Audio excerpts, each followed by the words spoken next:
Lecture de ce 24e dimanche du temps ordinaire année B. Première lecture du prophète Isaïe, chapitre 50, versets 5 à 9a.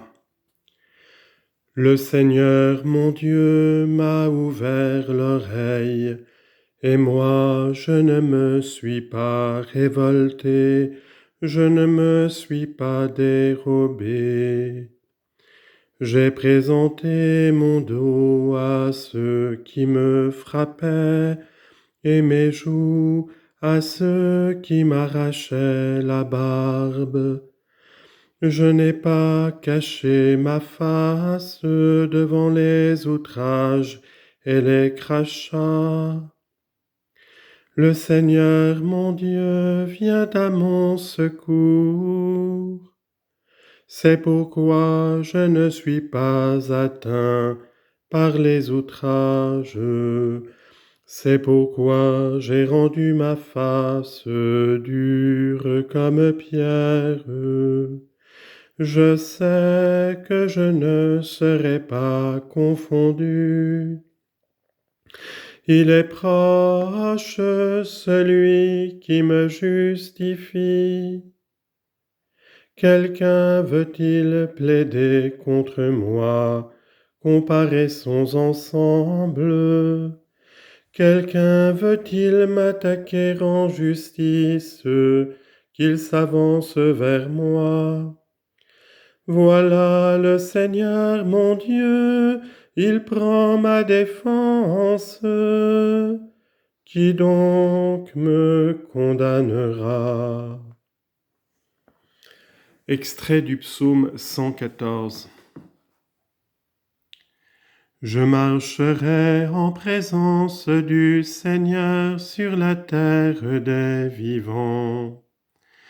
J'aime le Seigneur, il entend le cri de ma prière, il incline vers moi son oreille, toute ma vie je l'invoquerai.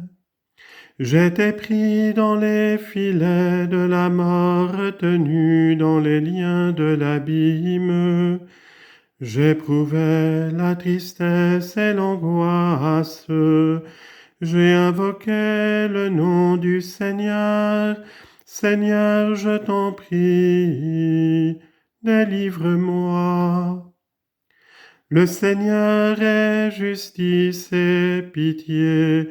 Notre Dieu est tendresse. Le Seigneur défend les petits. J'étais faible, il m'a sauvé.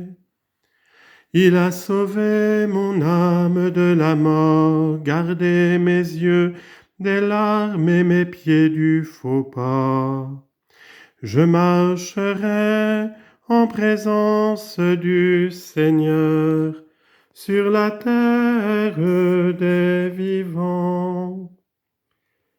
Lecture de la lettre de Saint Jacques, chapitre 2, versets 14 à 18.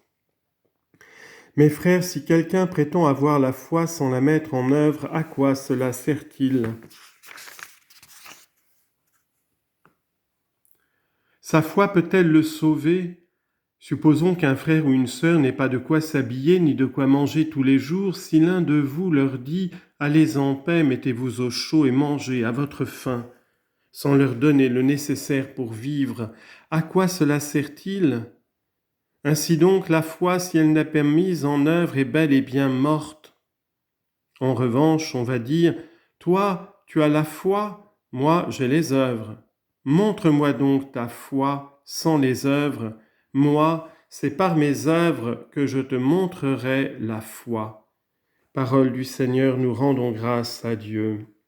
Alléluia, Alléluia, Alléluia. Que la croix du Seigneur soit ma seule fierté. Par elle, le monde est crucifié pour moi, et moi pour le monde.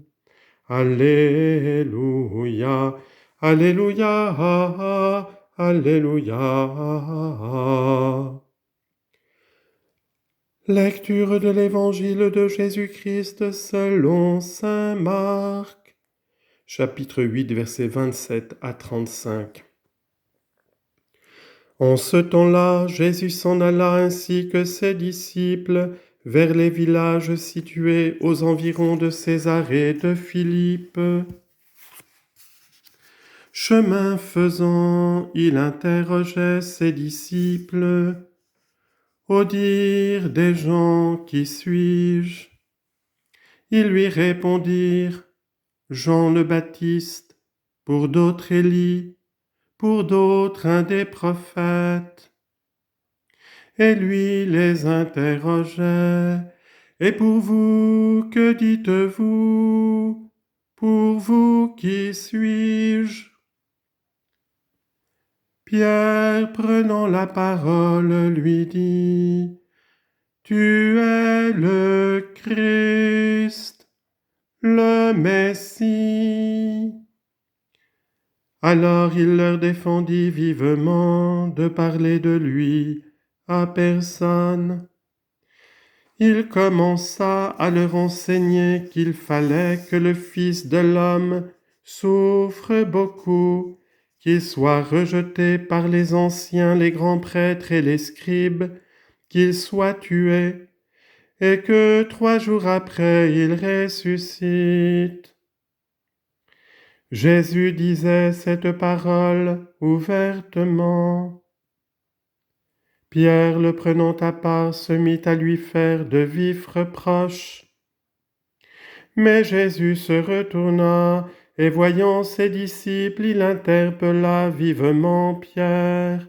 « Passe derrière moi, Satan, tes pensées ne sont pas celles de Dieu, mais celles des hommes. »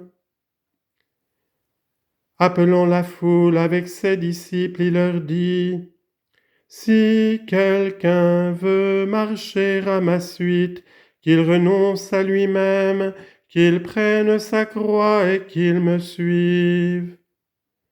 Car celui qui veut sauver sa vie la perdra. Mais celui qui perdra sa vie à cause de moi et de l'Évangile la sauvera. » Acclamons la parole de Dieu. Louange à toi, Seigneur Jésus.